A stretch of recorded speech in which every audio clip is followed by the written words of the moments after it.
Good morning, good afternoon, good evening, everyone, and welcome to, I believe, the 8th webinar in the 2018 Climate Tracking and Transparency webinar series. My name is Cynthia Elliott, and I'll be providing a brief introduction to today's webinar. I'm joined by a number of our partner organizations and also by my colleague Pauline Hill, who is supporting the management of the GoToWebinar platform. Today's webinar will focus on the role of non-state and subnational actors in addressing climate change and how to understand and quantify the potential impacts of their commitments and actions. This webinar series is co-organized by World Resources Institute's Tracking and Strengthening Climate Action Initiative, or TASCA, together with the Partnership on Transparency in the Paris Agreement, known as POTPA, in order to share existing knowledge and best practice related to improving domestic transparency systems. On today's webinar, first I'll provide some basic instructions for participants. I'll provide a brief overview of the TASCA project and POTPA initiative, and then I'll be handing over presentation to my colleague Jean-Charles Seguers from the Climate Group, who will provide a bit more context for today's webinar and introduce the panelists. Presentations will be followed by a question and answer session where attendees will be able to submit questions directly to the panelists. Next slide, please. During this webinar, attendees will remain in listen-only mode. Participants may raise comments or questions throughout the webinar by typing them into the questions pane in the GoToWebinar control panel. If you're having trouble with audio or video, please send a message to Pauline Hill, her email's at the bottom of this slide, who's running today's webinar. This webinar is being recorded and will be made available online. Next slide, please. The TASCA project is managed by WRI and aims to support governments to be able to transparently communicate progress toward their NDCs, meet international accounting and reporting requirements, and identify additional abatement opportunities to support national dialogue on future commitments. We currently work in 5 countries: Colombia, Ethiopia, India, Indonesia, and South Africa. And specific activities depend on each country, but lessons learned and resources developed are shared globally. In addition to our work in country, TASCA actively supports enhancing international transparency. We provide timely research and analysis to support the negotiations and convene dialogues and discussions with country parties to consider different options. Next slide, please. The Partnership on Transparency in the Paris Agreement, or POTPA, was launched in 2010 at the Petersburg Climate Dialogue by South Africa, the Republic of Korea, and Germany. POTPA promotes ambitious climate action through practical exchange on enhanced transparency to support achievement of the global temperature goal. POTPA supports its mission through policy dialogues and convenings to build capacity and encourage peer exchange, and develops research products to disseminate knowledge. Next slide, please. Now, to get into the core of today's webinar, we're going to hear from a number of speakers and take a close look at guidance prepared under the Initiative for Climate Action Transparency, or ICAT. I'm going to hand over now to Jean-Charles, who will provide some further context for today's discussion. Thank you very much, Cynthia. Can you hear me loud and clear? Yes, perfect. Great, thanks. And first of all, I want to say, so I'm JC, John Charles. I'm head of climate transparency at the Climate Group. And I just want to say thanks to WRI for organizing the webinar today. Thanks to all the partners and the presenters today, which I will introduce in a minute, and obviously all of you on the line. And it's great to see so many of you join today's webinar. So before handing the floor to the presenters, I'm going to give a little bit of context on the non-state and subnational guidance that Cynthia mentioned. So the guidance was developed by WRI, NewClimate Institute, CDP, and the Climate Group as part of the Partnership on Transparency in the Paris Agreement. The guidance is available online on the ICAT website, and the presenters today will talk about different analyses that were informed by this particular guidance. The Paris Agreement recognizes and institutionalizes the importance of actions from states, regions, businesses, and investors. And in the lead up to the conference of the parties in Paris in 2015, we saw a groundswell of climate action from states, regions, cities, businesses, and investors in the form of individual commitments and international cooperation initiatives like C40, the Under 2 Coalition, and the Global Covenant of Mayors. The number of actions has been rising fast. In its latest emissions gap report, the UN identified 7,000 cities from 133 countries, more than 245 regions across 42 countries, and over 6,000 companies setting various targets. These numbers are impressive, but there is still substantial room for growth.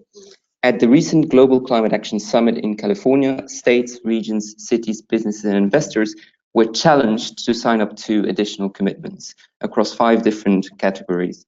And dozens of new commitments were made by hundreds of actors, including 60 states, regions, and city governments committed to 100% zero emissions targets when it comes down to transport, new companies signing up to RE100, which is an initiative to commit to 100% renewables, 3.5 million new EV charging points, etc., etc. I would recommend everyone in the line to check the event's website and look at the full list of new commitments that were announced in September. As we are heading towards 2020, the crucial point in time when global GHG emissions are to peak in order to avoid the worst effects of global warming, and also the year in which national governments are asked to review their current nationally determined contributions or climate plans and submit new ones, many people are asking, what does all this non-state and subnational, or this regions, cities, state, investors action adds up to? And this is where the guidance comes in. The guidance facilitates the integration of impacts of these type of commitments into national projections, mitigation assessments, and other analyses. And we'll hear from some of these analyses later today. We want to define the extent to which these actions add to achieving or perhaps surpassing national climate targets. The guidance explains the purposes for which the guidance can be used, and I know our first presenter today will go into that a little bit.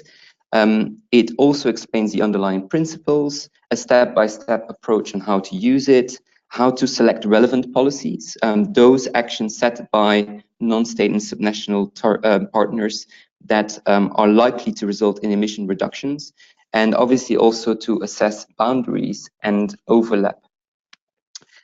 And now I go into announcing the presenters today. The first presenter today is Katharina. Katharina is a climate policy analyst at the NewClimate Institute and one of the authors of the recent report Measuring Non-State and Subnational Climate Action, Global Climate Action from Cities, Regions and Businesses. It is the most comprehensive analysis to date of the potential impact of the type of climate actions and the guidance that I mentioned previously was used to underpin the methodology and calculations. It's my pleasure to hand the floor to Katharina, who will present some of the results of the study and also talk a little bit more about the guidance itself. Katharina, the floor is all yours. Yeah, thanks, JC, for the introduction, and good morning or good evening to all of you. So yes, was just mentioned. So in the last few years, we witnessed an explosion of announcement by cities, regions, and businesses setting ambitious climate action targets. However, what we didn't know is how much, all these commitments actually add up. And how much all those actors and initiatives might actually contribute collectively to reduce global greenhouse gas emissions. And we know that is super important because the gap to meet the long-term temperature goals of the Paris Agreement really is still huge. And so, yeah, we came together with the data-driven Yale team and the PBL to launch this report at the occasion of the Global Climate Action Summit. Next slide, please. So yeah, and as you see on the slide, what we compare and quantify in this report is the expected impact from city, regions, and business actions on emissions compared to 2 separate scenarios. So on the one hand, we look at the current policy scenario, which takes into account the likely path of emissions under currently implemented national policies. And then we also look at an additional scenario, which we call the NDC scenario, and which takes into account both the impact of currently implemented policies and also the pledges that countries have made under the Paris Agreement, so the NDCs. Next slide, please.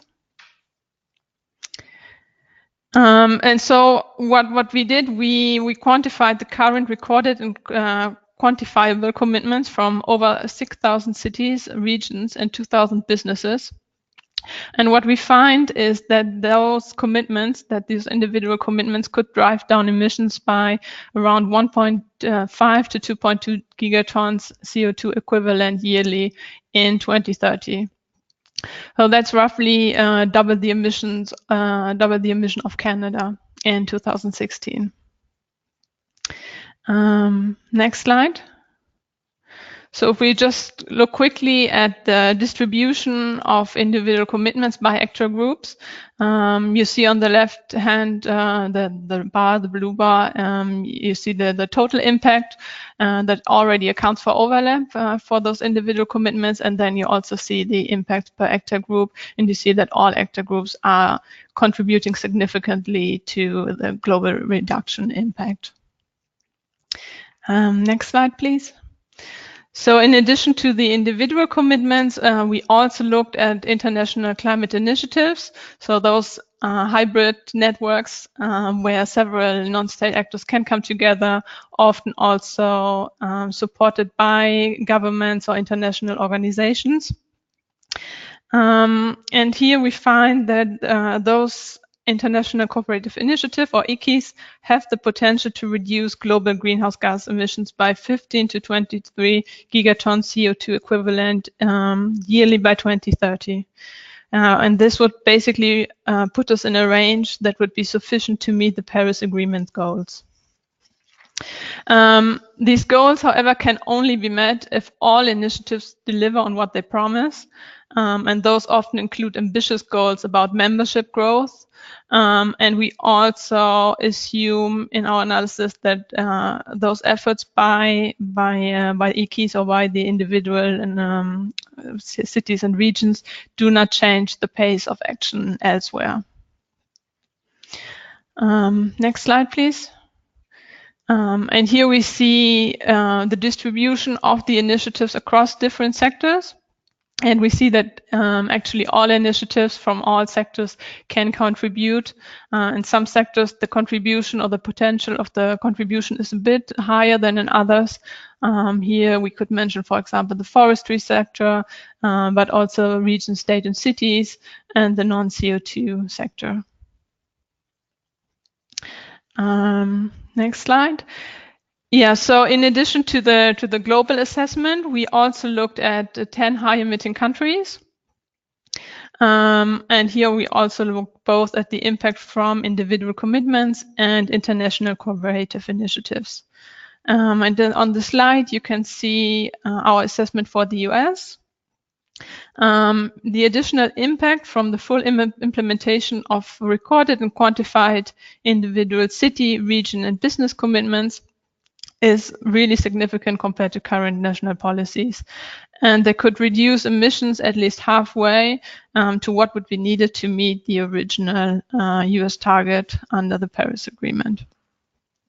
If you now also consider the potential from the selected ICIs, you see that the impact could even go beyond that and up to 2.3 gigatons in 2030. So roughly putting the US on a trajectory to meet its NDC. Next slide. And then one more example, and you here see the case of the EU. And I was picking out those two examples because in those two countries, on those two regions, the impact from non-state and subnational action is the highest compared to the other 8 countries that we looked at. So yeah, here we also see that that both the individual commitments and the ICIs can significantly contribute to meeting the EU's NDC. Yeah, next slide, please. So what we found in our assessment that both individual commitments made by regions, state and cities and businesses and ICIs have the potential to reduce global greenhouse gas emissions significantly beyond what we currently expect from national policies alone.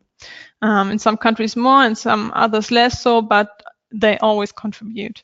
However, for this potential to be realized, We need more ambitious individual commitments to realize the full scope of ambition of initiatives. And we, at the GCAS, we partly saw that with the announcement of new commitments, we are slowly going towards that direction.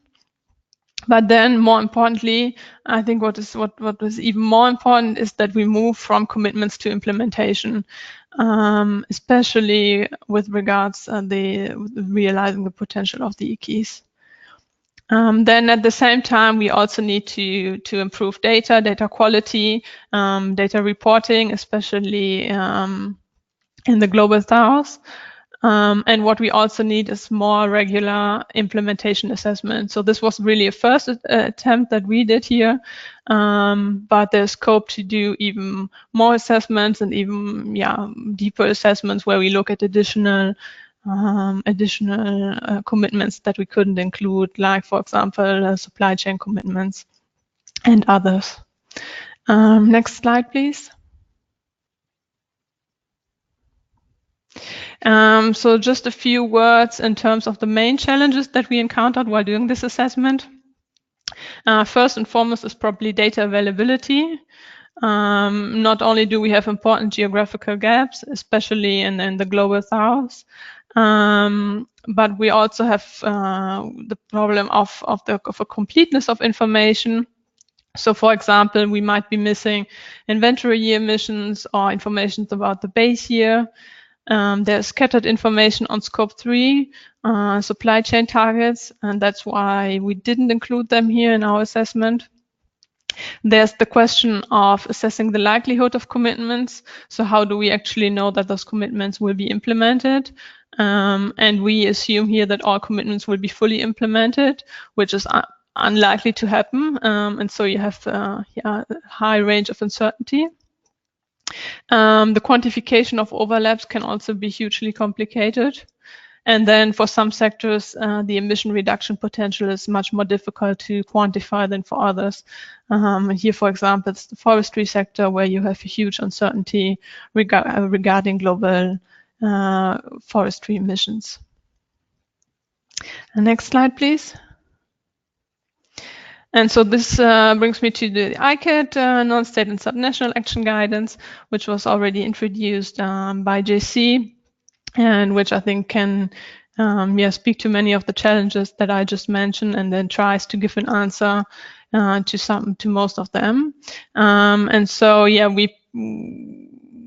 we developed this guidance in collaboration with WRI, CDP, and the Climate Group through a multi-stakeholder process. And it really aims to support governments with a forward-looking methodology to determine the expected future impact of non-state and subnational mitigation action in a country, such as you saw just now. Next slide, please.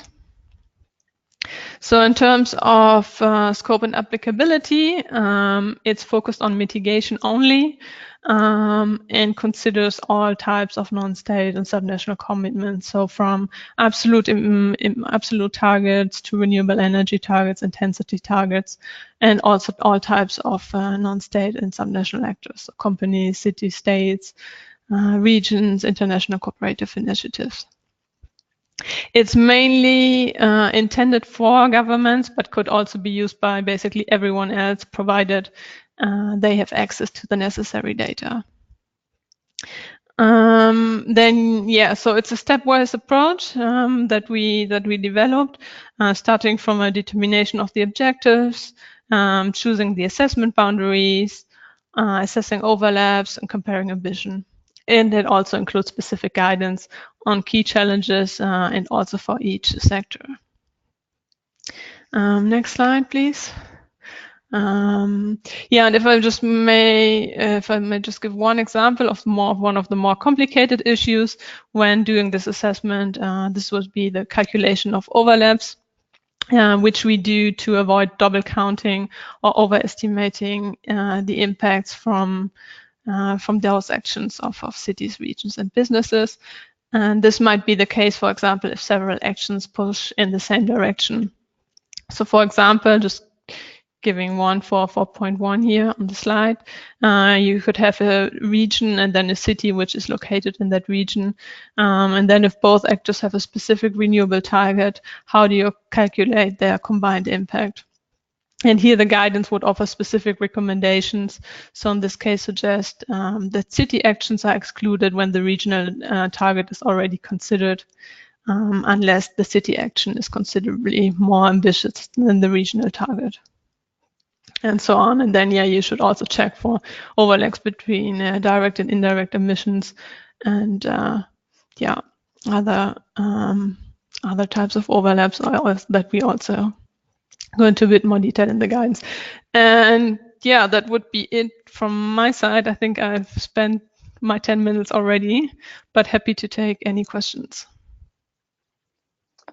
Great, thank you very much, Katharina. And I'm well aware that we're going through quite a lot of information today, and I just want to reiterate that the guidance is available on the Initiative for Climate Action and Transparency website, so the ICAT website, and the report that Katharina talked about is available on the on various websites from the partners, so from the Yale website, the PBL website, and also the NewClimate Institute website.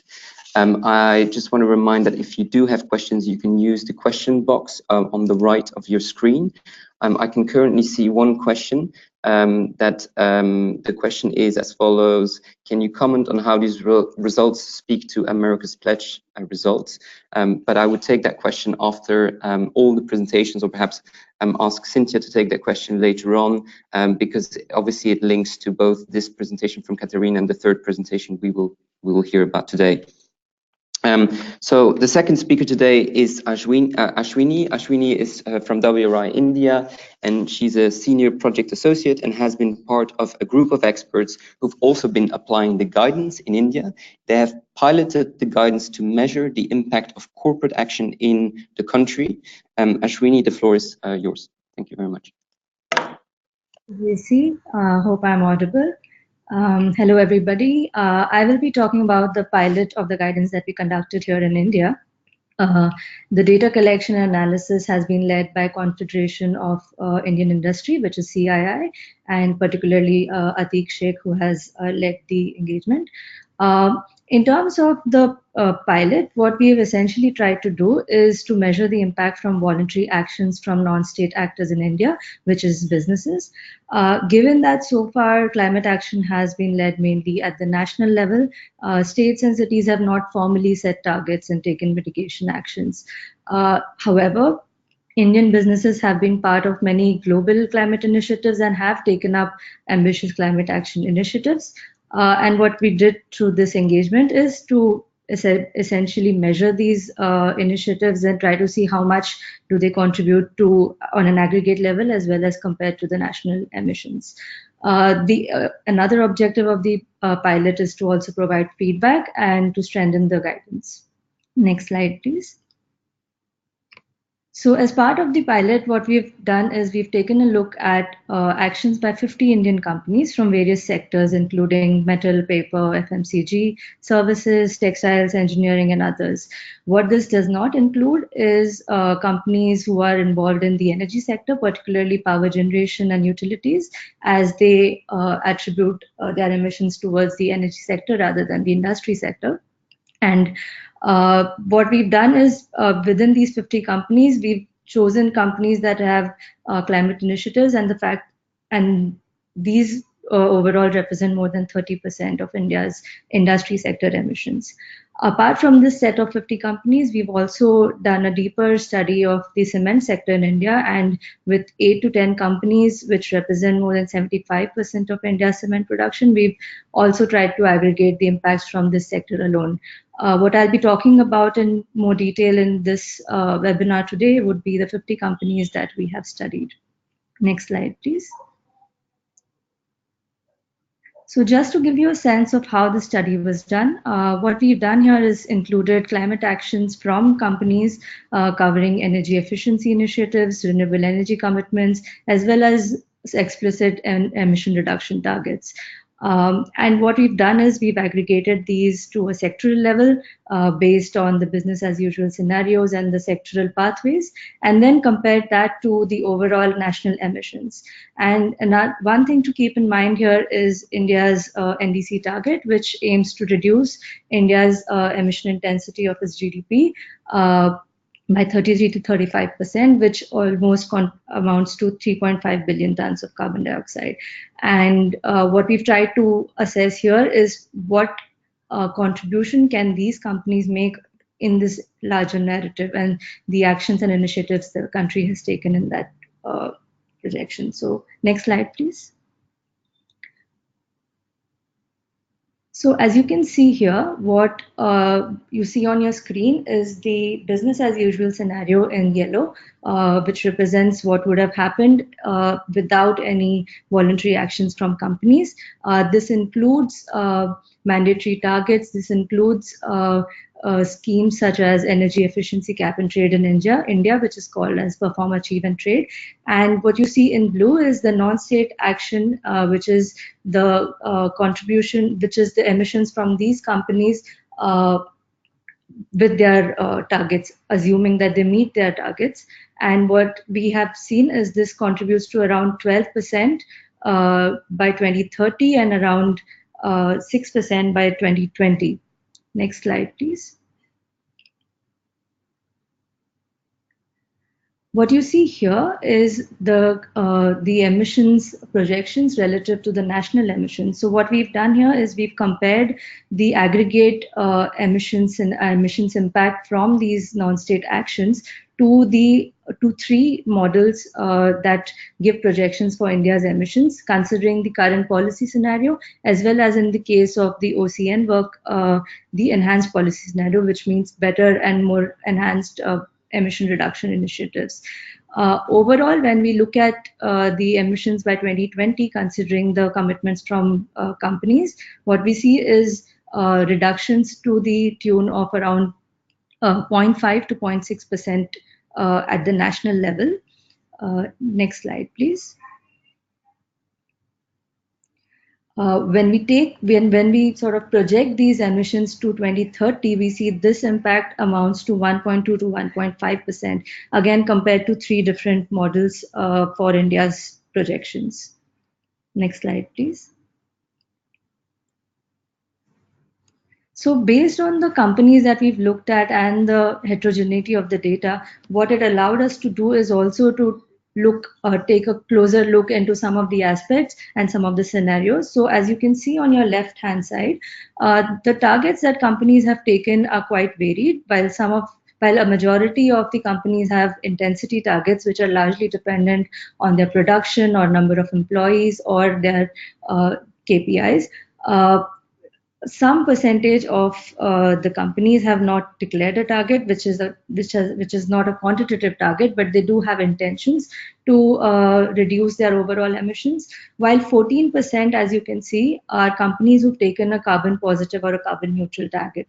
The scenarios that we have considered as a conservative case is where we don't consider the use of offsets, but just to give you a flavor of what more can sort of happen. What you see on your right is scenarios where we include offsets, which are from India, as well as if we don't consider offsets, which was the conservative case. And as you can see here, with offsets, the enhancement of mitigation is around 1 to 2% beyond what we have estimated. Next slide, please. Finally, there's another scenario that we thought would be interesting. When we look at the kind of targets Indian companies have taken, what we observe is a large number of these targets extend only up to 2020, while very few targets, around 8% of these companies have taken targets that go up to 2030. In our analysis, what we have essentially used as the base case is continued action, a continued level of ambition beyond 2020, and those were the results that we saw. But also to get a sense of how much this could vary based on the level of ambition beyond 2020. What you see here is, in spite of a significant reduction in the in the ambition level, around 10%, which was based on the historical level of ambition. What we see, it still contributes to around 12 to 15% in terms of the overall reduction compared to the business as usual scenario. Next slide, please. So finally, coming to what we've learned from this pilot, as I mentioned earlier, we see that these 50 companies alone contribute to almost 6 to 12% of reduction from compared to their base case scenario, as well as around 1 to 1.5% at the national level, which just goes to show how much potential the non-state industry sector can do overall in India's emission reduction story. But beyond that, what we also saw is that companies associated with sectoral initiatives such as Cement Sustainability Initiative, World Steel Association, Airport Carbon Accreditation, etc., contribute to overall reduction of reduction estimations. And what this means is, one, it could be self-selection, but it also sort of signifies the role that these kinds of sectoral initiatives, as well as international initiatives like We Mean Business and others, can play in enhancing the actions from non-state actors such as businesses. Finally, what we also see is that most of these emission reductions have been led by energy-intensive industries, which include iron and steel, aluminum, paper, etc., which have already been given targets under the government schemes. And what we saw here is the impact of actions beyond the mandatory targets. And what we see is these industries are actually contributing a lot more than they already have to, or they sort of envisage to under mandatory schemes. Next slide, please. Finally, in terms of overall doing this exercise, what the challenges we faced included, as you have seen, the kind of targets that have been set. Baseline years have also varied from 2010 to 2015, as well as rolling base years, as well as a variance in the kind of target years.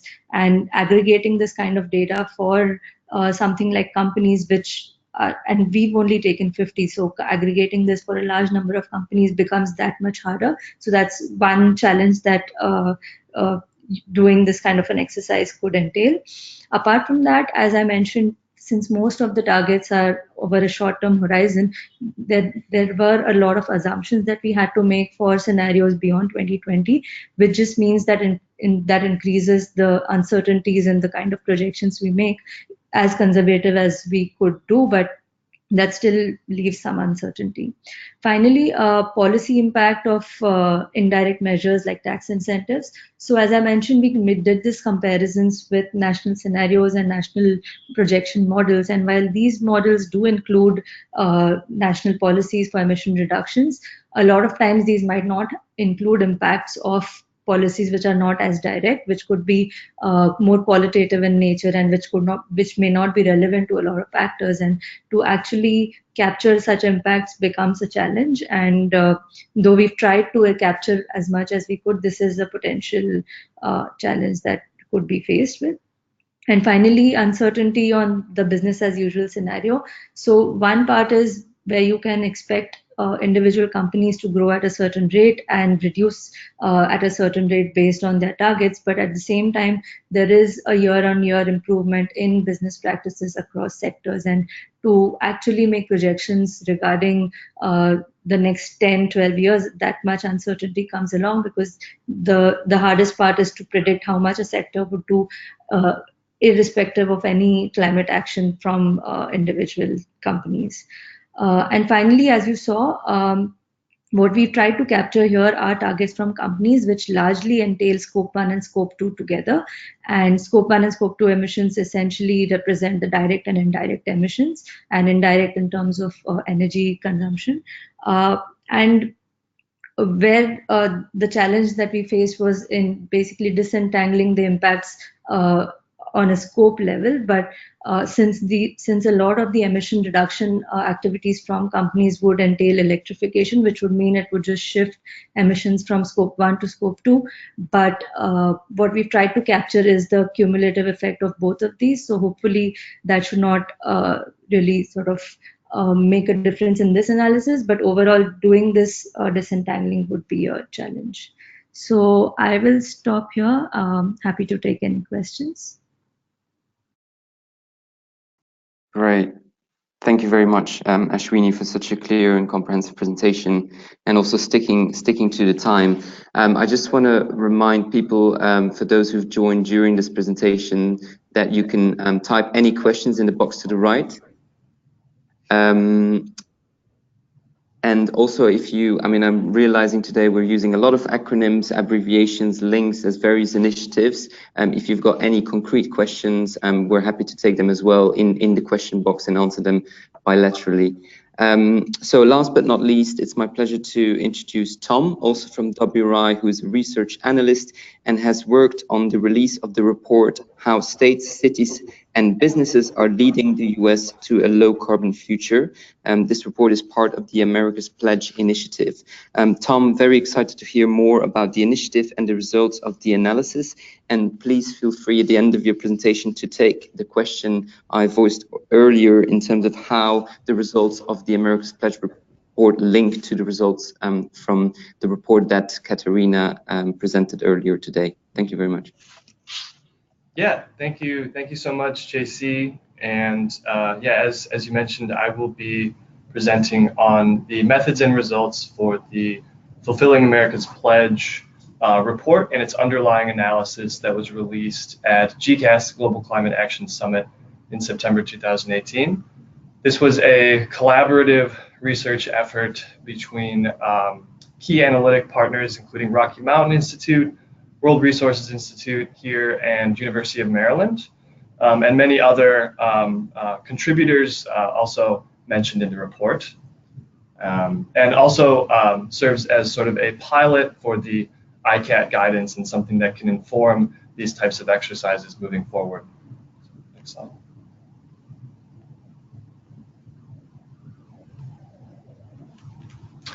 So real quick, just on the aims of the America's Pledge initiative. America's Pledge seeks to collect data on non-national climate action, to quantify and report on progress made towards the US Pledge, or NDC, under the Paris Agreement. Second, to communicate the findings and results of our research and data collected on non-national actors to the international community and the UN. And finally, to catalyze further action in the near term by providing detailed roadmaps for similar business level, city, and state action in the US and potentially in other countries around the world. So today we'll be focused on methods and results, but just keeping those broader goals of the initiative in mind as well. So the US context in which we conducted our analysis. We have over 3,000 subnational actors committed to the Paris Agreement in the United States. These actors represent over half of the US population, over half of the American economy, and if they were their own country, would be something like the world's 6th largest by GDP. So very significant coalition of the willing, so to speak, very large reduction potential in terms of emissions. And our key question in this analysis was to take a comprehensive look at the real on-the-ground potential for emissions reductions from these actors. Next slide. So our analytical approach essentially followed three main phases. There was a footprint analysis where we did an initial stock take of sort of the universe of actors in the US and all relevant actions that are currently taking place on the ground. The second phase was a sort of narrowing of that universe of actors and actions into a discrete set of policy sectors that we incorporated into our analysis. We aggregated the impacts of city, state, and business actions by sector. And in order to do this, used a tool we developed called the Aggregation tool for measuring historic and enhanced non-federal action, or ATHENA. And this allowed us to establish assumptions about overlap between actors and generate sort of intermediate outputs in our analysis by sector. And then these were then fed into a top-down economy-wide model, GCAM USA. GCAM is the Global Change Assessment Model run out of the University of Maryland. And so this essentially allowed us to take our impacts by sector, incorporate them into a US emissions trajectory scenario, and get a depiction of overall emissions reductions potential and account for cross-sectoral overlaps as well. So this analysis was also done in 3 scenarios. We had a current measures scenarios with current on-the-books policies from cities, states, and businesses, a climate action strategies scenario with additional near-term feasible actions that subnational actors can take to further reduce emissions, and then finally an enhanced engagement scenario where an even broader swath of subnational actors take advantage of existing technologies and already proven policies to really heighten their ambition and further reduce emissions. So taking just a little bit of a closer look at the second phase of that analysis, this bottom-up aggregation exercise, we collected baseline data and policy data on subnational actors and broke them out into impacts into broad policy sectors, such as VMT reductions, increased renewable energy generation, or reductions in oil and gas methane emissions. We did not include GHG commitments in the analysis. This was sort of in order to keep scenarios a little more conservative and focus on policies that would be required for the achievement of GHG commitments rather than the commitments themselves. Some exceptions to this were that we did include what we deemed to be legally binding GHG targets. So for example, the Regional Greenhouse Gas Initiative in northeastern US states or California's own GHG policy. So these policy impacts were calculated for each sector, overlap was factored out, and then converted into metrics that could be fed into the top-down model. So taking a look at the results of our analysis, you can see the yellow is our current measures scenario, the blue is climate action strategies, and the purple is the enhanced engagement scenario. Current measures gets us to a 17% reduction from a 2005 baseline by 2025. So about 2/3 of the way to the Paris Agreement. Climate action strategies get us significantly further. And then finally, the enhanced engagement scenario gets us to 24% reduction, or essentially within striking distance of the NDC. So significant opportunities for subnational actors. And then you can see on the right sort of uncertainty ranges that include land use uncertainty, which is a big one, as well as certain energy and economic uncertainties such as GDP growth or oil and gas prices. So next slide. Taking a look at the results by sector, you can see sort of some of the advantages of an exercise like this, where we can take a look at sort of pathways to NDC achievement by sector. Again, the yellow being current measures, the blue being climate action strategies, and the purple is enhanced engagement. You can see significant opportunities in the power sector, for example, for emissions reductions in oil and gas and landfill methane, in the HFCs sector. And you can also see sectors where it appears we need more transformative action to take place if we want to have near-term reductions achieved, such as the transportation sector. So, and then finally, just closing with a few challenges and important limitations or caveats with the analysis. One is that sort of simplifying assumptions that are made regarding overlap and implementation can produce uncertainties. So, for example, if you have an assumption about the extent to which city-level renewable energy goals overlap with state-level renewable energy goals that the city resides in, you can apply these assumptions across the entire country context, but on the ground, the actual overlap that a city policy may have may be different depending on the nuances in how these policies are implemented. So that's an uncertainty that is not fully addressed in the numbers. And then also there's implementation uncertainty. So we assume that these policies are fully implemented. However, there may be laggards sometimes, and there may also be overachievers. So that's just an additional uncertainty in analysis like this. In addition, not all types of actions are captured. So similar to what Ashwini was describing with their analysis in India, we are able to look at sort of readily quantifiable policies that have sort of readily quantifiable metrics, such as renewable energy portfolio standards or energy efficiency mandates or HFC reduction targets. But there are sort of indirect policies or measures that subnational actors can take as well, that sort of can contribute to those goals as well, such as investment in infrastructure or tax incentives for various efficiency measures. So those are not explicitly always included in this type of analysis, but are important as well. In addition, this is also a big one, a lack of facility level data for corporate actors. So you're not always able to acquire sort of geographically specific emissions data or activity data for some corporate actors. And in some cases, this meant keeping those actions out of the analysis rather than introducing additional uncertainty into the numbers.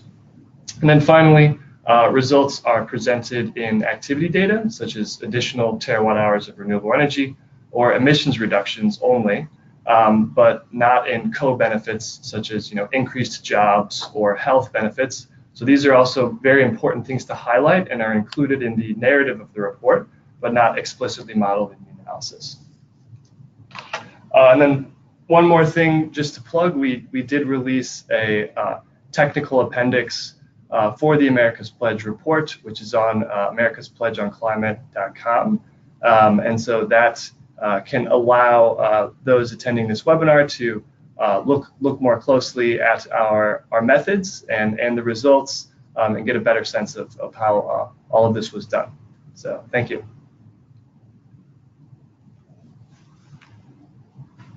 Thank you, Tom. Thank you so much for your presentation. I'd like to thank Ashwini and Katharina as well. At this point, we do have time to open the floor for questions. So please feel free to submit your questions into the questions box in your GoToMeeting control panel. We do have a few questions already, so I'd like to put those back to the presenters. And the first one was, let me just bring this up here. Already mentioned by JC, but I'll pose this question specifically to Katharina and Tom. If you could comment on how the results of the two different analyses speak to each other, maybe highlighting perhaps if you're aware of any differences in the methodology or approach. So I'll ask Katharina and Tom to address that question. Yeah, maybe I can start and then Tom can add.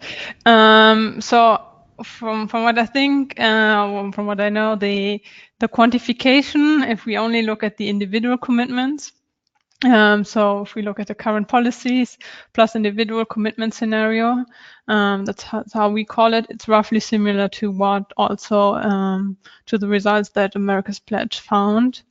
And then in addition, we both use different scenarios for other, we use other scenarios in general. So we had the ICI scenario, the America's Pledge used other scenarios as well. And so there are differences there, but the basic, like the very basic scenario, it's roughly similar. Yeah, just to add on to that, I think the overall results are fairly similar. And then I think they also serve as complementary reports and answer some different questions as well. So for example, America's Pledge looking at sort of sector by sector, some very specific policies within, for example, oil and gas methane in the US or HFCs or efficiency or renewables. I think there's some overlap between the types of actions and policies we were looking at, but also some additional policies included that may have not been in both. And then obviously the scenarios are different too. So we're sort of building off of current measures, looking at specific strategies to sort of up the ante and look at further potential near-term emissions reductions in the subsequent scenarios. And then obviously the NCI report is a more global perspective, and so it gives you a sense, not just in the US, but also other countries, of the potential for emissions reductions from subnational actors. Great, thank you both. We have a question also for Ashwini. If you could please comment on the current scenario in the Indian mining industry, if you have anything to comment on that. And then I'll also turn back to Katharina, so I'll throw this out and you can think about this as Ashwini responds. Katharina, could you comment on how the results you present, could you explain why there's a gap between the individual commitments and the results of the international collaborative initiatives? So I'll turn to Ashwini first, please. Yeah. So while we've not looked at or sort of aggregated the impact for mining sector separately, what we have seen in the few companies that are included in our analysis is that companies that we have considered have taken a target of around 1.2 to 1.6% reduction in their emission intensity on an annual basis, which is quite a bit considering the overall quantum of emissions coming from the mining sector. But yeah, like I said, we've not done a separate analysis for mining. Hopefully this information helps.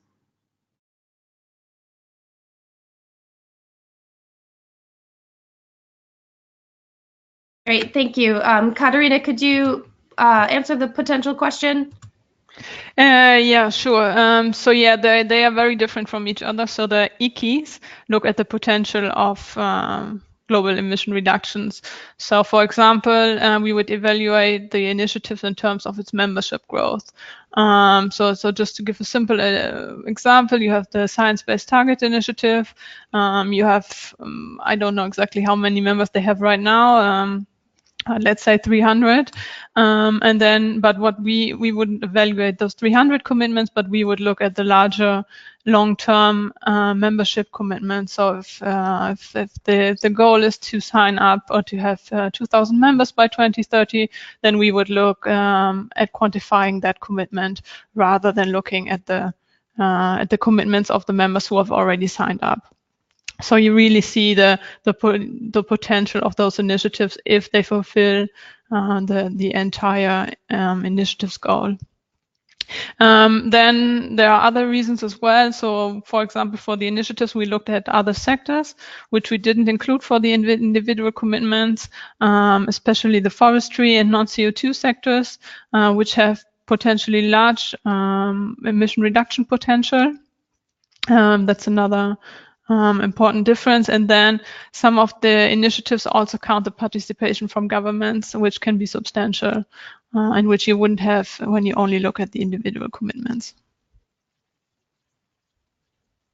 Great, thank you.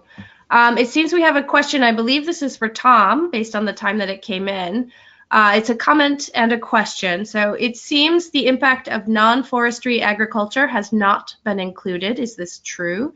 If so, why? Since agriculture in BAU is a net emitter of greenhouse gas emissions, if various conservation practices are implemented, then agriculture can become a significant greenhouse gas mitigator by storing significant amounts of greenhouse gas emissions in the soil. So I'll ask Tom to comment on that. Yeah. Thanks. So yeah, I think unfortunately my answer may not be satisfactory. It's a very good question. It's a very important question. We did include the working land use sector in the analysis, and there were some specific policies and also uncertainties included in the scenarios, but unfortunately not being super well versed in that specific sector of the analysis, I would refer you to our technical appendix, which is again published on the America's Pledge website and should allow you to dig into what assumptions we had in the scenarios. Great, thank you. So we also have a question for all three presenters. I would like to know what were the major climate strategies that each researcher found in their works from the businesses studied. So major climate strategies in the business sector. I'll ask Katharina, then Ashwini, then Tom to respond if you have comments. Thank you.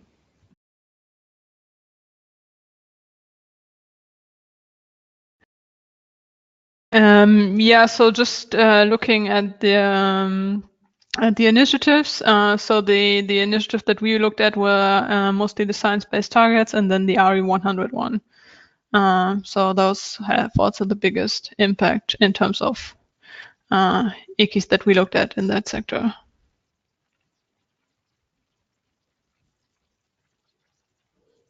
So in terms of the study that we conducted in India, I think it's hard to say which were the major climate strategies, because we did look at across the board different sort of initiatives, right from energy efficiency to RE as well as just absolute reductions. But what we do see in India largely is a more sort of emphasis on energy efficiency. That's also because where in the curve does the company lie? So the first step is to actually go for the energy efficiency initiatives, followed by technological sort of enhancement or replacement. And then finally, depending on which region they are in and what kind of resources they have at their disposal, a lot of companies also invest in renewable energy. But we've seen a good mix of all three. But again, in India, as I said, energy efficiency sort of takes the center stage. Yeah, and then for the Americas Pledge analysis in the business sector, so some similar findings to what Katharina was describing, significant potential for renewable energy goal implementation, and then also some sectors and specific actions that are sort of unique to the US context. For example, oil and gas methane emissions, which are a significant source of emissions. So that's fugitive methane leaks from oil and gas systems. Businesses have a real opportunity to sort of add value or not lose revenue by capturing CH4 and reducing leaks within the supply chain. And methane is obviously a very significant climate forcer. So this has a big climate impact as well. Right now there's sort of a patchwork of some federal policies which are sort of in question as well from the EPA. There are some state policies in California and Colorado which are very robust and will go a long way in reducing these emissions. But there are large parts of the US where businesses have a real opportunity to step up without strong regulation there. So that's one significant one. I would also say in the HFC sector, again, a significant non-CO2 climate forcer. And American supermarkets in particular have a significant opportunity to reduce HFC leakage, to take the lead on phasing out these very potent climate forcers in their cooling equipment. And so that was another big one that we identified. Great, thank you. I think we have time for one final question, which is a question for all the panelists. How can the results be applied in specific countries? What would you hope national governments can do with this information? So I'll ask Katharina, then Ashwini, then Tom to respond. Yeah, so governments could use the ICAT guidance first of all through them, and then see how this could be applied in their context. And you can also, I mean, it's tailorable to different contexts, different country contexts, and then it really depends on what governments would like to do with the information. It could just be, well, for information purposes. It could be used for engagement with actors that are not really active. It could be used potentially to revise NDCs and raise ambition. So there are a variety of possibilities for which these type of assessments could be used. Yeah, so I think in terms of how national governments could use it, I think the first and foremost is this exercise itself gives a good sort of demonstration of the kind of potential non-state actors do have in terms of reducing national emissions. And what we saw here was just the impact of 50 companies, and that just shows to how much difference the business sector in India could make. Overall, I think this gives a good confidence to the government to be able to enhance their ambition in terms of the NDC commitments, as well as identify how best they could support non-state actors to do better, probably. So that's my sense.